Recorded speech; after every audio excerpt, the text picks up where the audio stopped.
Hello student, this is Fazasa here. Now today in this video lecture I am discuss about exchange of gases. This topic is related to class 11 biology chapter 17 breathing and exchange of gases, and this is my fourth lecture from this chapter.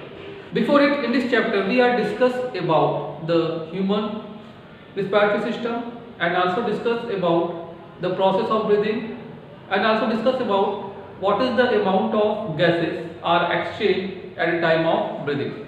Now today in this video lecture I am discuss about how the gas are exchanged in our body.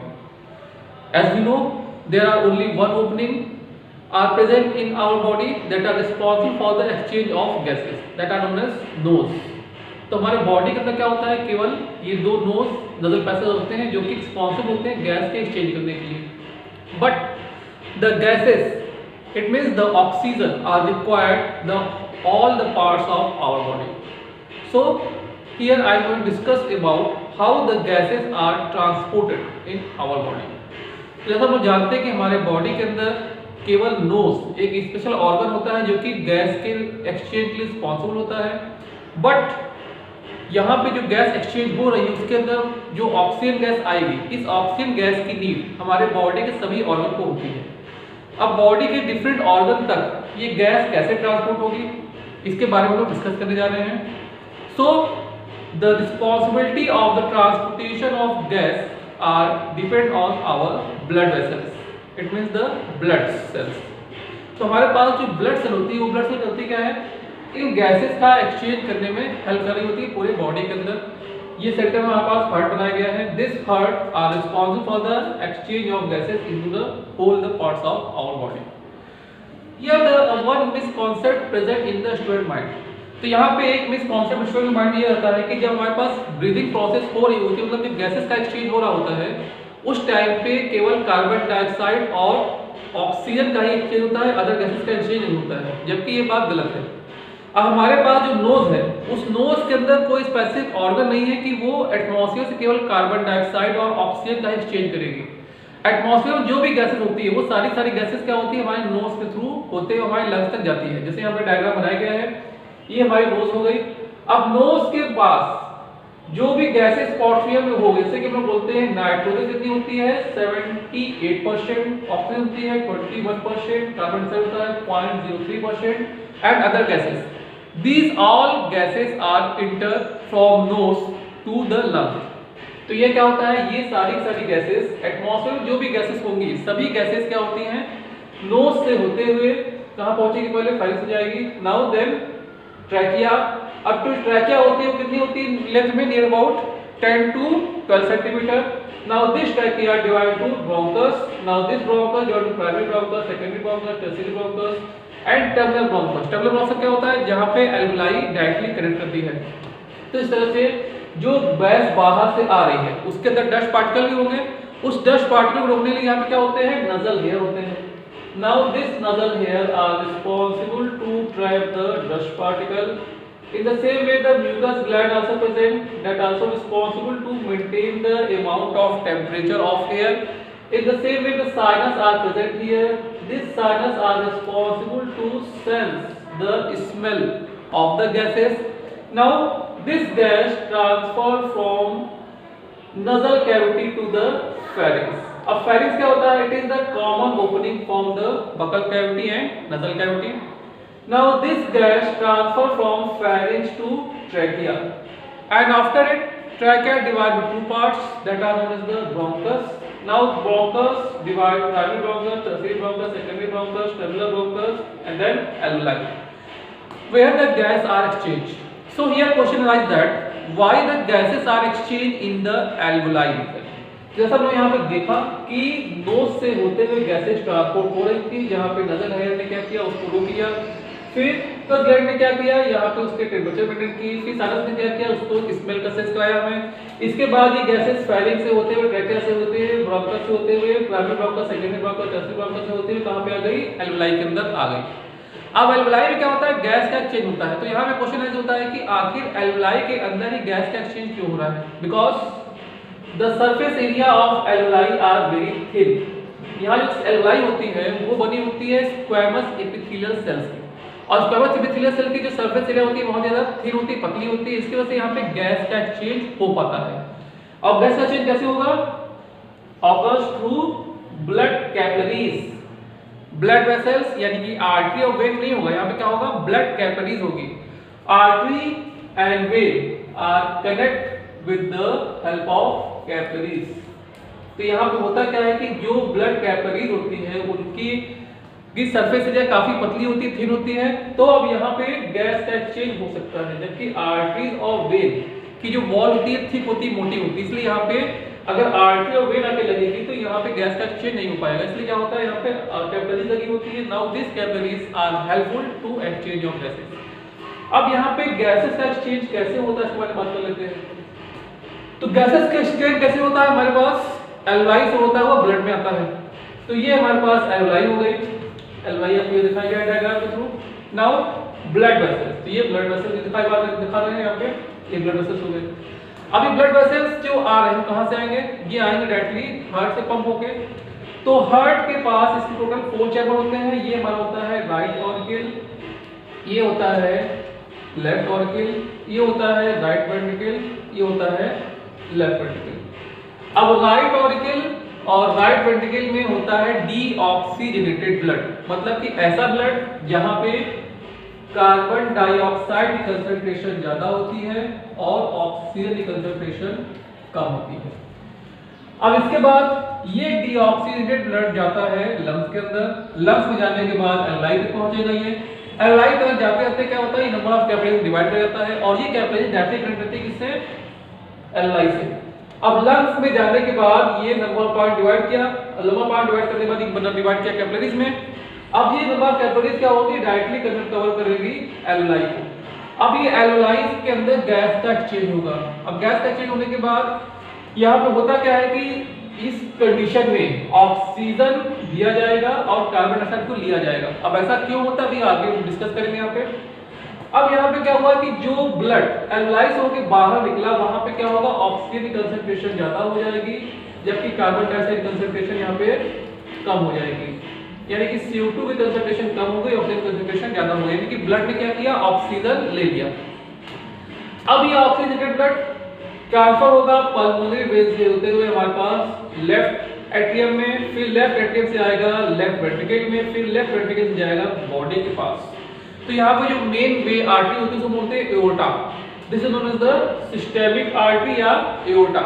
अब ये aorta क्या करेगी? हमारे पूरे body के अंदर blood की supply दे रही होगी। हमारे पास चाहे ब्रेन हो, हमारे हैंड हो, बॉडी कोई भी ऑर्गन हो, उन सभी ऑर्गन को ब्लड देने का काम कौन करेगा? एओर्टा करेगा।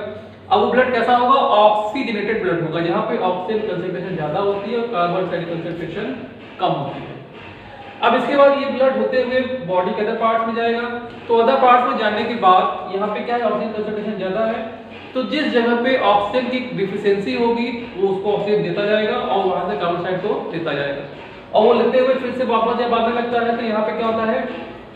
अगेन कार्बन डाइऑक्साइड कंसंट्रेशन यहाँ पे इंक्रीज कर जाती है, जबकि ऑक्सीजन कंसंट्रेशन यहाँ पे डिक्रीज कर जाती है, जिसकी वजह से जो ब्लड होता है उसको बोलते हैं डीऑक्सीजनेटेड ब्लड। यानी कि सेम कंडीशन ब्लड यहाँ पे आ गया जहाँ पे कार्बन डाइऑक्साइड कंसंट्रेशन ज्यादा है जबकि ऑक्सीजन कंसंट्रेशन क्या है? कम है। अब इसके बाद ये ब्लड होता हुआ कहाँ पे आएगा? राइट एट्रियम में आएगा। अब ये राइट एट्रियम से कहाँ ओपन होगा? ये ओपन होगा राइट वेंट्रिकल में। अब राइट वेंट्रिकल से क्या होता है? ये ब्लड फिर से पंप किया जाता है पल्मोनरी आर्टरी में, जहाँ पे डीऑक्सीजनेटेड ब्लड होता है। और जब ये ब्लड यहाँ पहुंचेगा तो एल्वलाई के अंदर फिर ये पास ऑक्सीजन ज्यादा है, फिर से यहाँ पे गैस का एक्सचेंज हो जाएगा, यानी कि ऑक्सीजन को ब्लड में दे दिया जाएगा और कार्बन डाइऑक्साइड को एल्वलाई ले लेगी।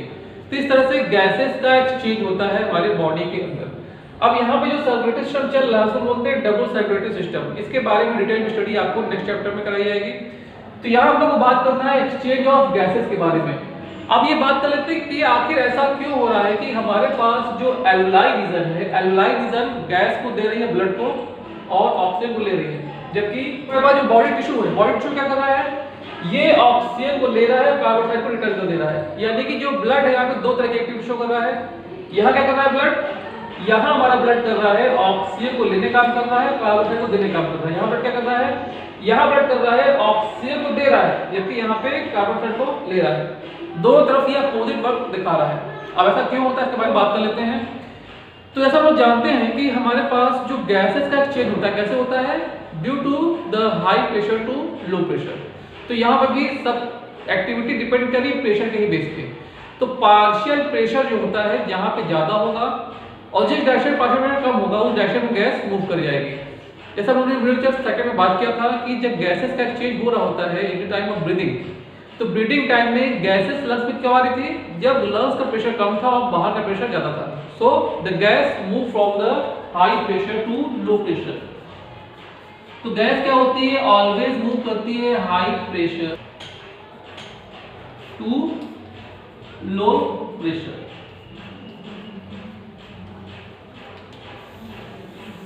तो सेम कॉन्सेप्ट पे ये भी पूरी एक्टिविटी बेस्ड है जिसके बेस पे गैस का एक्सचेंज हो रहा होता है हमारे बॉडी के अंदर।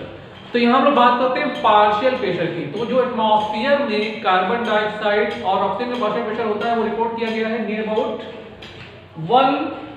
195 mmHg for oxygen and 14 for carbon dioxide. तो एटमॉस्फेयर में हम लोग जानते हैं कि हमारे पास जो कार्बन डाइऑक्साइड 0.03% कार्बन डाइऑक्साइड पाई जाती है। ऑक्सीजन कंसंट्रेशन क्या है, ज्यादा है, so the partial pressure oxygen is high. Carbon dioxide क्या है, कम है, so partial pressure carbon dioxide is low. अब इस अमाउंट में ये गैसेस हमारे बॉडी के अंदर एंटर करेगी।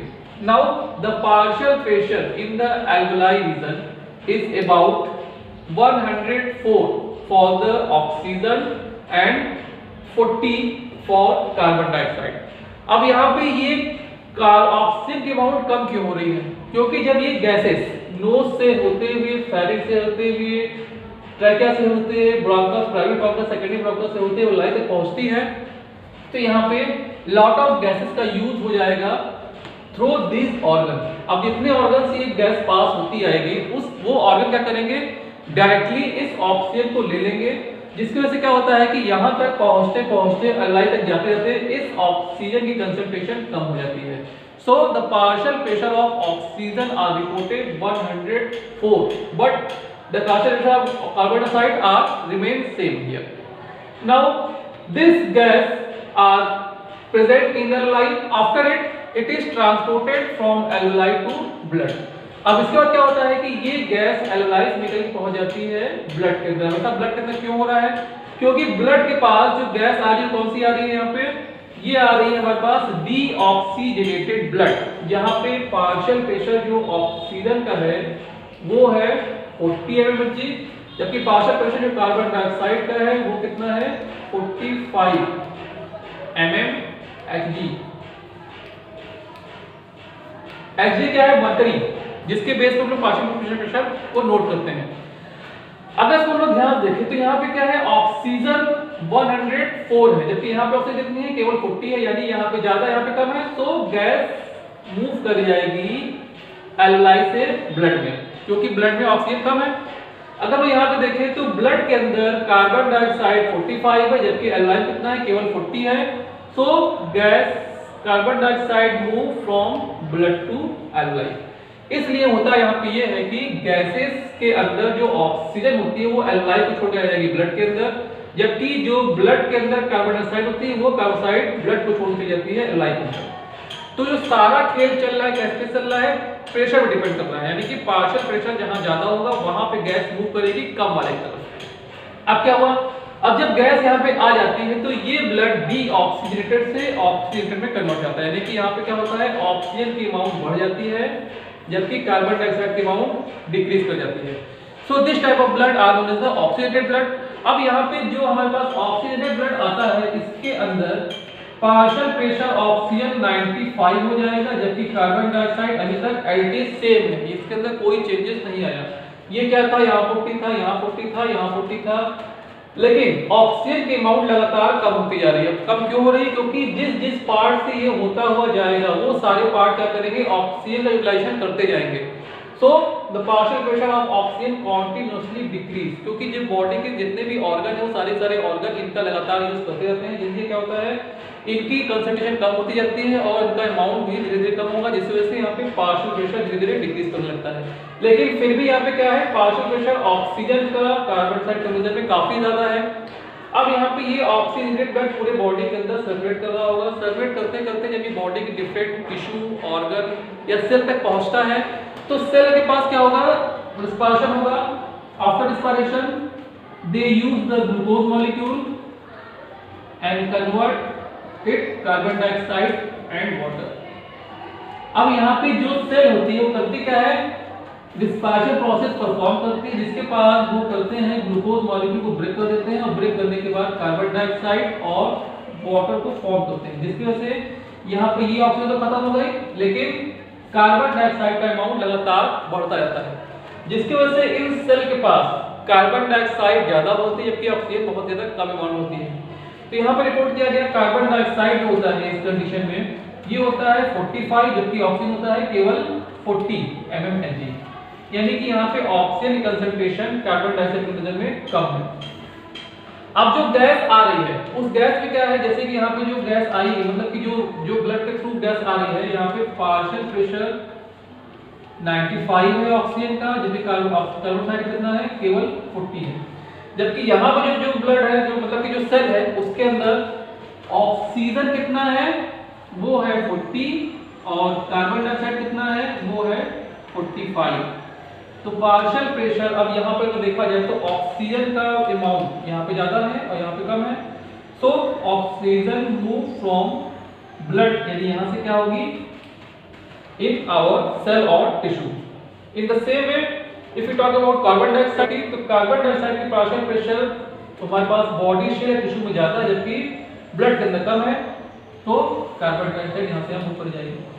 तो सेम एक्टिविटी पार्शियल प्रेशर के बेस पे ये गैसेस मूव कर गए यहाँ से यहाँ और यहाँ से यहाँ।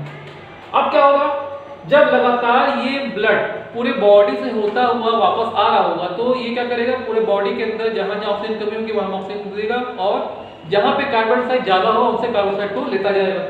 तो उससे होता ये है कि इस ब्लड के अंदर फिर से जो अमाउंट ऑक्सीजन का बढ़ा था वो कम होने लगेगा, यदि कार्बन डाइऑक्साइड का अमाउंट धीरे धीरे बढ़ने लगेगा, क्योंकि क्या कर रहा है ये बॉडी के जितने भी पार्ट है जितने भी सेल को ऑक्सीजन दे रहा है और ऑक्सीजन लेता जा रहा है। So this blood convert in the form of deoxygenated blood.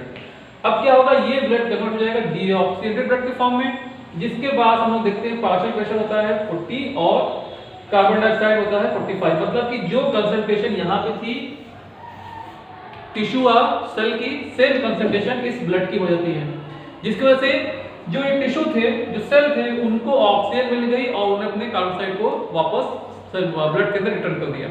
So in this way the gases are exchange in the whole parts of our body. अब हम लोग बात करें परसेंटेज के बेस पे, तो हम लोग जानते हैं कि हमारे एटमॉस्फेयर के अंदर 21%। अब 21% तो होता है हमारा ऑक्सीजन, जबकि कार्बन डाइऑक्साइड कितना होता है 0.03%। अब इसके बेस पे ये ऑक्सीजन और कार्बन डाइऑक्साइड आएगा एल्यूलाई के अंदर। अब ये एल्यूलाई के अंदर आने के बाद यहाँ पे जो ऑक्सीजन होगी ये ऑक्सीजन 21% रहेगी और कार्बन डाइऑक्साइड कितना है 0.3% है। अब जो एल्यूलाई के अंदर ब्लड आ रहा है उस ब्लड के अंदर कार्बन डाइऑक्साइड ज्यादा होगी, ऐसा मानते हैं कि यहाँ पे नियर अबाउट 20% होती है कार्बन डाइऑक्साइड और 8% होता है ऑक्सीजन। अगर हम लोग यहाँ पे परसेंट के बेस देखें तो यहाँ पे ऑक्सीजन 21 है जबकि यहाँ पे ऑक्सीजन कितना है 8 है, यानी कि गैस यहाँ से हम ऊपर जाएगी। इन the same way if you talk about carbon dioxide, तो कार्बन डाइऑक्साइड कहाँ पे ब्लड ज्यादा है और हमारे पास लेवल कम है, तो ये कार्बन डाइऑक्साइड यहाँ से हम ऊपर जाएगा। अब इसका होता क्या है कि यहाँ पे जो ब्लड वेसल्स होती है, ब्लड वेसल्स के अंदर कार्बन डाइऑक्साइड की अमाउंट धीरे धीरे घटने लगेगी जबकि ऑक्सीजन की अमाउंट बढ़ने लगेगी, क्योंकि जो कार्बन डाइऑक्साइड एल्यूलाई में ज्यादा थी वो ब्लड के अंदर आ रही है। तो इस तरह से देखा गया कि जो गैस एल्यूलाई के बाद मतलब कि जो ब्लड वेसल्स एल्यूलाई होकर बाहर निकलती है उसके अंदर कार्बन डाइऑक्साइड और ऑक्सीजन की अमाउंट पहले वाले के ठीक अपोजिट हो जाती है, यानी कि यहाँ पे ऑक्सीजन हमारा हो जाएगा 20% और कार्बन डाइऑक्साइड हमारा हो जाएगा 8%। इस तरह से गैस का एक्सचेंज होता है। अब गैस का एक्सचेंज एल्यूलाई में क्यों हो रहा है, जैसे मैंने इससे पहले बात किया कि यहाँ पे जो इनकी वॉल होती है काफी थिन होती है, पतली होती है। तो ये हमारी होगी कैपिलरीज, कैपिलरीज की वॉल काफी थिन होगी, पतली होगी। In the same if we talk about alveoli, the wall of alveoli are made up of squamous epithelial cells. तो यहाँ पे ये एक सिंगल सेल स्ट्रक्चर होती है, यहाँ पे सिंगल लेयर होती है, इसके साथ साथ यहाँ जो सेल होती है वो स्क्वैमस शेप की होती है। Then cuboidal epithelial cells and columnar epithelial cells. तो स्क्वैमस एपिथेलियल सेल क्या थी? फ्लैट थी, जबकि क्यूबॉइडल एपिथेलियल सेल कैसी थी? थोड़ी थिक थी, मोटी थी, and columnar epithelial sales cuboidal का मतलब है और ज्यादा थिक थी। तो इस तरह से ये जो स्क्वैमस होती है एकदम फ्लैट होती है, चपटी होती है, जैसे हमारे पास पेपर होता है सेम पेपर जैसा ही होगा, जिसकी वजह से यहाँ पे गैस इजीली एक्सचेंज कर पाती है। So due to presence of thin wall the gases are exchange in the analyser. अब यहाँ पे ट्रांसपोर्ट कैसे होता है ब्लड के थ्रू, इसको हम लोग नेक्स्ट वीडियो में डिस्कस करेंगे। I hope you understand each every topic that I explain in this video lecture.